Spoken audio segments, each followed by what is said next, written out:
So I think I'm starting this. Good afternoon. Good afternoon. A nice warm afternoon in St. Louis. Thank you all for being here. Mayor Bloomberg, Chancellor Martin, Ohio State President, University President Michael Drake, I am so thrilled to have all of you here with us today for this exciting announcement. It is a great time to be the mayor of St. Louis. We have so much momentum going. We have, as I mentioned earlier to Mayor Bloomberg in the office, we have $8.5 billion worth of construction either recently completed or under construction. As you can see here, there are cranes in the sky and dumpsters on the curb. And as I'm fond of saying, I love the sight of a construction dumpster. That tells us that people have the confidence to invest in our city and to make our city an even better one. We have a vibrant, fun, walkable city, one of the best food scenes in the country, world-class travel and world-class educational institutions, top-tier universities. We're a top market for startups, and every day more and more young people choose to live here in St. Louis, where they can start up, stand out, and stay. So with the help of Bloomberg and Washington University, we are one of the cities leading the way to address the world's pressing climate challenges. You can see here we have a little banner about this. And we are one of the cities who we believe can make a real change in this area. In October, Bloomberg Philanthropies announced that St. Louis was one of Bloomberg's American Cities Climate Challenge winners. And yeah, thank you for that. Thank you for that. And this national initiative supports cities and their efforts to reduce carbon emissions and promote a sustainable future for our residents. As a winning city, St. Louis is now on a path to improve energy efficiency in public and private buildings, to develop a comprehensive solar action strategy, and to accelerate the availability and viability and use of electric vehicles. We know that 97% of the total greenhouse gas emissions community-wide come from our building and our transportation sectors. And so I am really proud to say that one of the first Midwest cities to pass a building energy awareness ordinance a couple of years ago, which requires operators and owners of buildings that are 50,000 square feet or more to report and disclose their energy usage. What we believe is that by reporting and disclosing this energy usage, we give tenants the opportunity to make the right choice on where they'll locate their office. And they'll choose, we believe, to locate in a building that is more energy efficient than not. We're also setting aspirational goals. In 2017, just a couple of years ago, the Board of Aldermen passed a resolution that the city will commit to 100% clean energy by 2035. I want to recognize President of the Board of Aldermen, Lewis Reed, who led this effort and was very important. You know, aspirations are important. Where you want to go is important, and this is an aspiration for our city and has caused us to take some important steps. So with climate challenge resources, including additional staff capacity, technical assistance, we look forward to building off even more success. I want to say thank you one more time to Washington University, to Ohio State University, to Bloomberg Philanthropies, and all of the stakeholders that are here today. I want to recognize the city's Director for Sustainability, Catherine Werner, who is here today, and she has led a lot of this effort for the last 10 years. And now, please join me in welcoming UN Special Envoy for Climate Action and the 108th Mayor of New York City, Michael Bloomberg. Thank you all.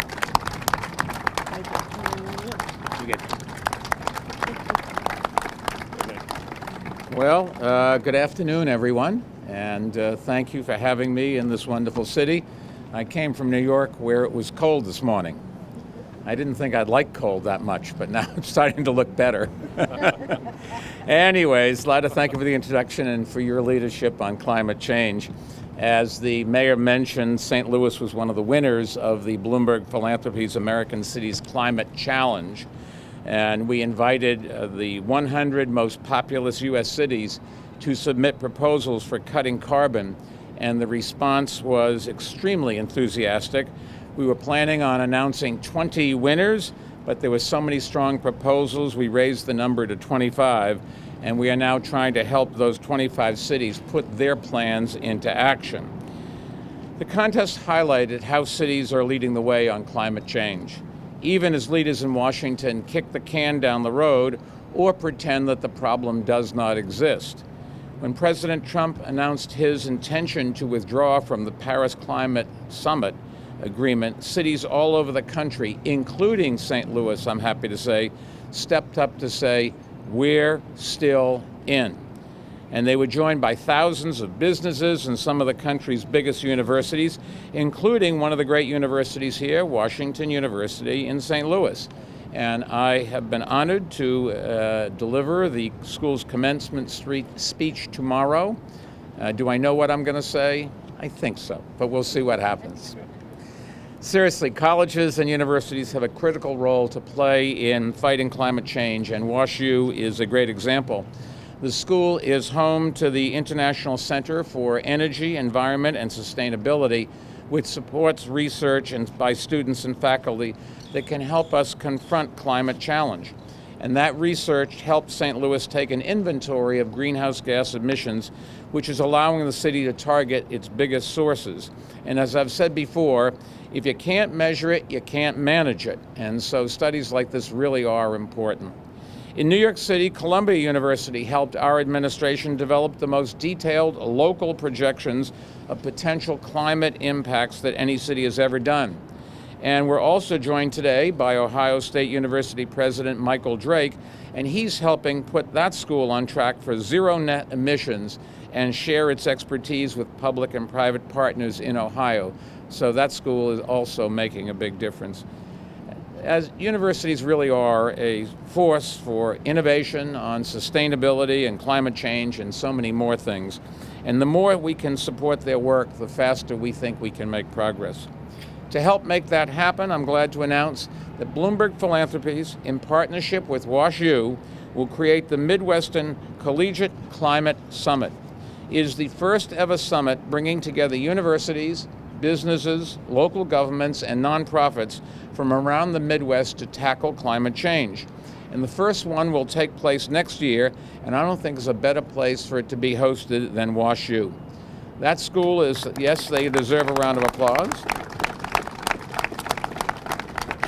That school is at the center of the region and at the heart of a city helping to lead the charge. And the summit, we think, will help other Midwestern cities learn from St. Louis's success, cutting carbon emissions and building resilience. The terrible flooding across the region this year just shows how serious this is and how urgent this challenge is. And if we don't do something, that's going to get worse every single year. It is causing enormous damage and suffering, and we have to do something about it, even if our government in Washington will not. This summit will bring together colleges and universities to collaborate on research and forge new partnerships and new commitments, and it will help universities share best practices on cutting their own emissions, which can make a very big difference. WashU and its affiliated hospitals, and I'm sure you know, are among the biggest employers in St. Louis. And universities play a similar role in countless cities and towns across America. So by them all switching to clean power and encouraging others to join them, universities can take a big bite out of the city's carbon footprint. Through this partnership, we'll help WashU bring together institutions in the public, private, and academic sectors to fund and buy more solar power. The technical term for this effort they'll lead is aggregated procurement. What it really means is the following.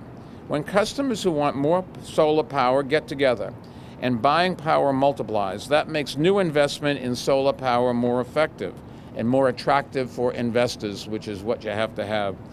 Of course, there are even more important reasons why universities are leading on climate change. And tomorrow, when I address around 3,000 of them as they graduate, I'm going to make sure that I mention what has been done, what is being done, and what can be done. Young people today, maybe more so than people of my generation, understand the urgency of this challenge. And they're not going to stand by while our leaders do nothing. This is their future. And they all seem, in this day and age, the days of millennials, they all seem to want to actually do something rather than just listen to other people talk about it, or in some cases deny that it even exists. They are taking action through their fields of study and the careers that they are going to pursue. In last year's midterm elections, young people made their voices heard in rallies around the country, and in the 2020 election, they will be a force to be reckoned with at the ballot box. Candidates who ignore that reality, I think, do so at their own peril. And that's why we're seeing more from both sides of the aisle acting more aggressively to take on climate change. If you look at Washington, climate change has gone from something that didn't exist to a communist plot to something that we have to deal with. People do evolve. When they look on television and see fires and floods, when they see people suffering and casualty companies having to pay more out in insurance claims every year, the issue of whether climate change exists has gone away, and now they focus on why it is, how it's caused. And we all know that some things cause it, and we've got to do something about that. We're seeing more aggressive action from both sides of the aisle, and by supporting universities, we can support the young people who are inheriting our future and who are leading the charge to protect it. So our foundation is thrilled to be able to work with leaders here in St. Louis. We've been lucky to collaborate with them before, and we think we'll have a lot more to do. Let me turn it over now to the new Chancellor-Elect of WashU, Andrew Martin. Andrew? Thank you, Mike. Thank you, Mayor Bloomberg. Good afternoon, and thank you all for being here. I'm glad to see so many members of the community together as we forge this partnership and build on our mission to improve the lives of our students, as well as individuals living in the region, in the country, and around the world. I want to especially thank Mayor Krewson, Mayor Bloomberg, and President Drake for being with us today and for sharing their vision for the Midwest Collegiate Climate Summit and the work that will surround it. I'm grateful for the leadership and for your collaboration. At Washington University, our International Center for Energy, Environment, and Sustainability has been committed to finding solutions to the looming threat of climate change ever since the center's founding in 2007. Many higher education institutions across the region have also worked diligently to advance their efforts to become more sustainable and extend those efforts into their communities. But it has been made clear that our efforts in isolation are not enough. We cannot afford to work in our own silos. We owe it to our region, to the country and the world to do better, and better begins today. This is an extremely critical time in our local, national, and global context, and it is equally critical that we pool our resources and come together to work toward the good of the whole. Without collaboration to address the threat of climate change, we would not be where we are today. Consequently, we would fall short of the imperatives set before us and the trajectory we must follow in order to sustain the world in which we live. To that end, we at Washington University are well positioned to serve as the anchor university for this initiative and are fully committed to the task at hand. Here at WashU, we see sustainability as one of our greatest missional responsibilities. That's because the threat of climate change is not just an environment or hard science issue.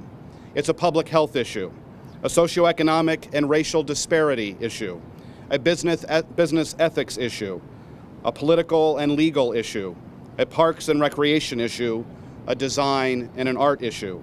It's all of our issue, and it will take all of us to find solutions.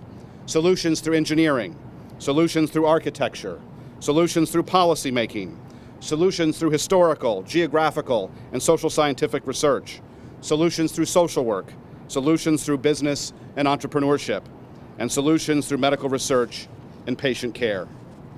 Through this partnership, WashU can continue to build strong regional relationships with other universities, colleges, businesses, and leaders. We will also be able to reach beyond campuses to help local communities and regional partners set and achieve climate goals. In addition, and with the support of Bloomberg Philanthropies, we will be able to expand support to the city of St. Louis and other communities within the region. As I said before, this is a critical time. It is also an exciting time. I am both personally and professionally thrilled to see this collaboration come to fruition and to see Washington University at the forefront. I look forward to working with each of you as we strengthen our resolve, roll up our sleeves, and forge ahead to confront this life-threatening issue. Thank you again for being with us as we celebrate this announcement and occasion. I would now like to introduce my colleague, President Michael Drake of The Ohio State University.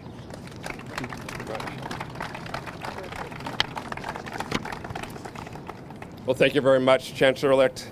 You know, it's often I'm saying I'm the only thing between the audience and lunch.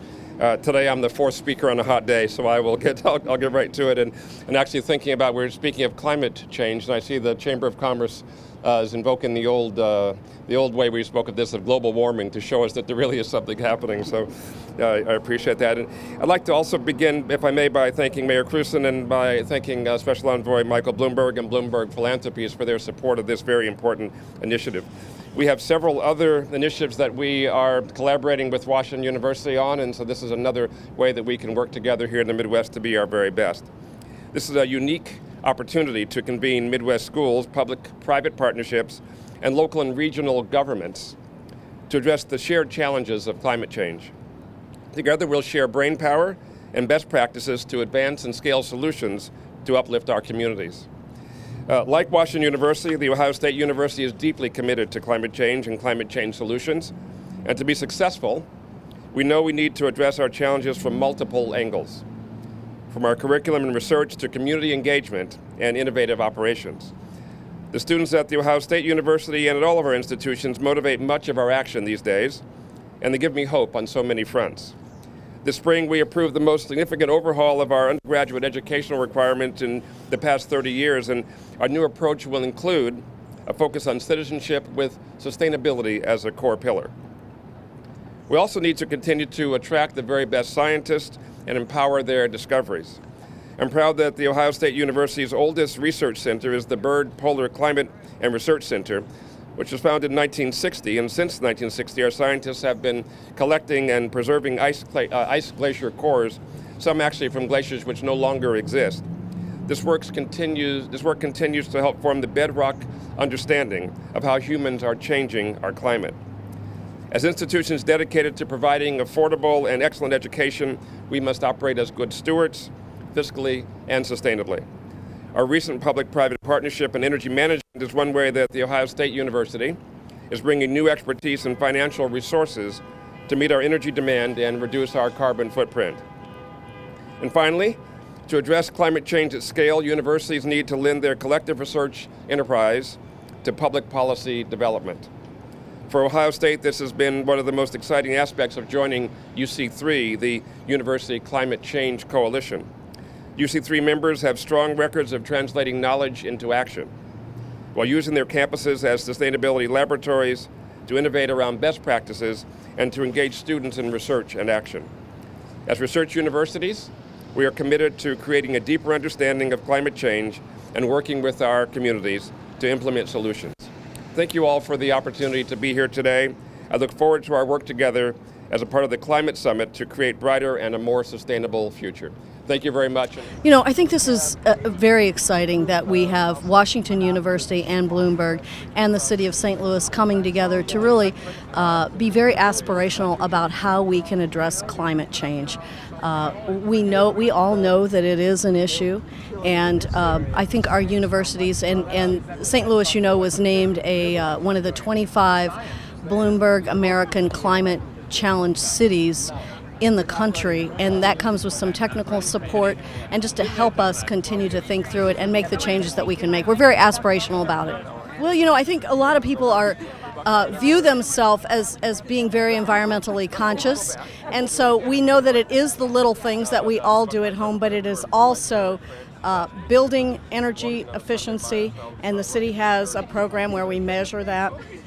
We are hoping that companies that are thinking of locating will choose the building that is more energy efficient, and of course also vehicle emissions. He's a great guy. You know, I met him because I was part of the Bloomberg Harvard Mayor's Conference about a year and a half ago, right after I got sworn into office, and where he brings mayors together and he addresses us. I think he's a very pragmatic guy and very aspirational at the same time.